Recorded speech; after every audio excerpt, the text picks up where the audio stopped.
Welcome to another episode on Hammerheart channel for Album of the Week. This is the second episode. Last week I did one with one of my all-time favorite albums, which is Sad Wings of Destiny by Judas Priest. This time I will do another one of my all-time favorite albums, which helped shape a subgenre almost on its own. Stay tuned.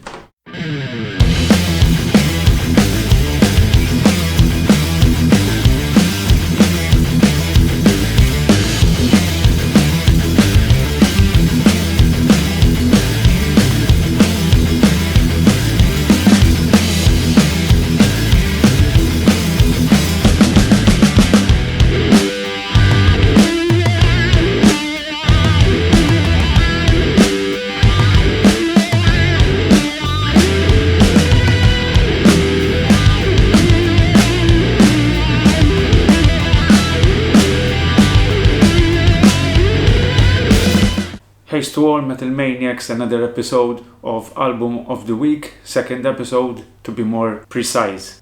Before I start, I would really appreciate it if you could subscribe to this channel and like and share this video. It would really help us a lot in our quest to divulge the world of metal. For this second episode, I have chosen a landmark album, so to speak, which is by a band called Bathory, and the album is Hammerheart. It is the fifth studio album of this band, and it was released in April of 1990 on Noise Records. The mind behind Bathory was Thomas Borje Forsberg, also known with his stage name of Quarten. Unfortunately, Quarten passed away in 2004 through heart failure. Now, for those who don't know the band, Bathory started as a black metal band. In fact, it's regarded as one of the pioneers of the black metal sound. Black metal, for those who don't know or don't have any affinity with the genre, is made up of shrieking vocals, a lot of tremolo picking, obviously distorted guitars, very raw production, almost noisy at certain times, so it's categorized under the heading of extreme metal. But by the fourth album, Bathory started changing the sound to a more epic sounding kind of, changing also the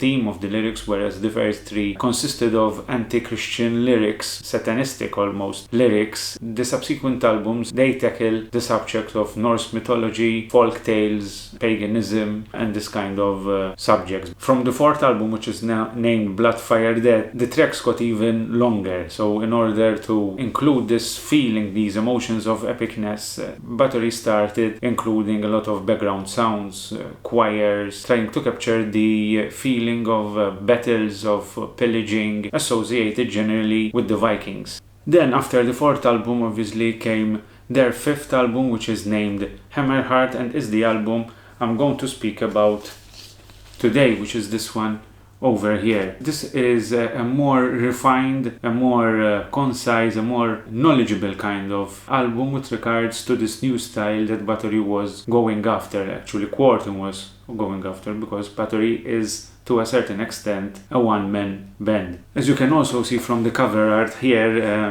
the painting depicts the funeral of a Viking. It's a painting by Sir Frank Dixie. Go check him out because his paintings are really marvelous. And I will post a picture as well here of the original painting as a whole. But it really fits the vibe, the emotions of this album, so it's a perfect choice for a cover art. One of the changes in this album is actually the voice of Quarten himself. As I told you in the previous albums, because it was more of a black metal kind of sound, his voice was more shrieky, kind of raspier than the normal sounding vocalists of heavy metal at the time. With this album, and with the previous, but mainly with this album, Quarten's voice became a bit cleaner, although it still holds that raw, savage kind of approach, but it got cleaner. And even though I have heard comments throughout the years about Quarten himself that they don't really like his voice, because at times he even sounds kind of out of key. But although those comments have a certain foundation, it's true that Quarten is not the best vocalist ever, not even with the elite kind of, but his voice really fits the whole package of this album. So if you take into account, for example, Ronnie James Dio, which has an immaculate voice, one of the best voices ever, if he had to sing the tracks on this album, we wouldn't have got the same emotion, the same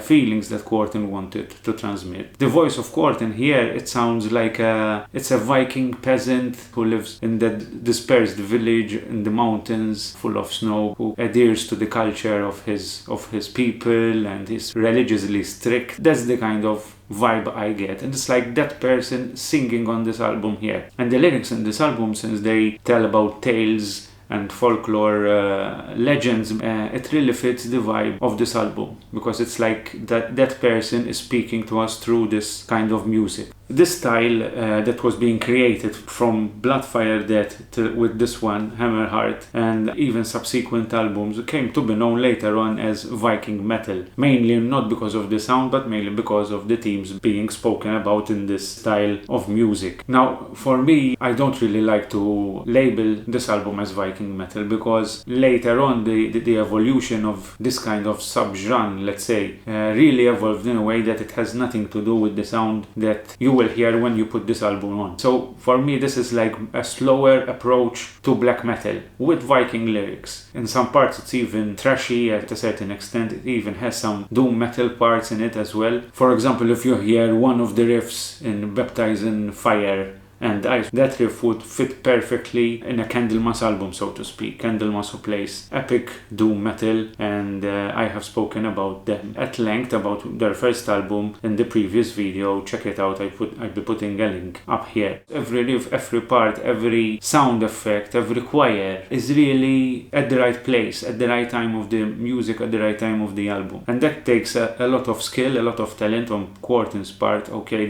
he's not the best vocalist, they're not the most talented musicians either, but heavy metal is not about perfection. Heavy metal is about transmitting passion, emotion, like all kinds of art. But since heavy metal is that type of art which really touches my soul, this kind of attention to detail really makes the difference in an album, and this is one of those perfect albums from start to finish, and the idea behind it really gets through the music, really gets through the lyric, really gets through even the slightest sound. Another beautiful track in this album is Song to Hold Up High, which is an acoustic track. It's like a man that is praying to the gods that when his time on earth is finished, to welcome him in Valhalla. And it's really told in a very emotional way, and the music complements the idea behind the lyrics, and it's a constant throughout this album, as I said.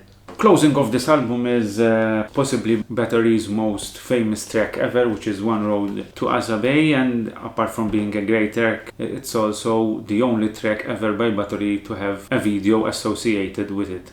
A video that was done by Courtney himself, produced and financed by him. Ironically, when the production was finished and the video was edited and everything, he didn't like the video. He wasn't going to publish it, but the people around him, possibly the label and other individuals who were in the band, convinced him otherwise. So you can find this video on YouTube. I'll put a link in the description as well. It's a beautiful video and it complements again the overall theme of the music and the lyrics. To close off this review, I think most of the times it's easy to forget how ahead of this time this album was. There was nothing like it at the time, and even with its flaws, because it has flaws, but those flaws really make it more authentic. This is not something easily describable, but it's more like a close friend narrating a story, and it really goes through and really reaches the soul very, very appropriately. And as I said before, heavy metal is not about perfection. It's not about how fast you can play and how many notes you can play in a second. Heavy metal is about the passion. It's about the attitude. It's about the emotions. Even in heavy music, in extreme music, there are these emotions, and that's why most of us really love this style of music. That's the beauty of art in general, but obviously our interest is in heavy metal.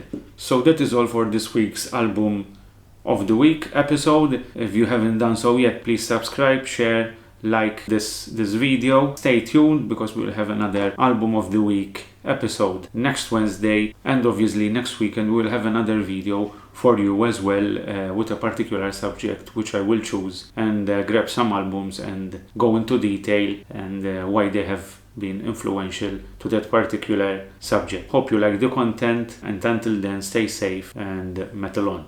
Cheers.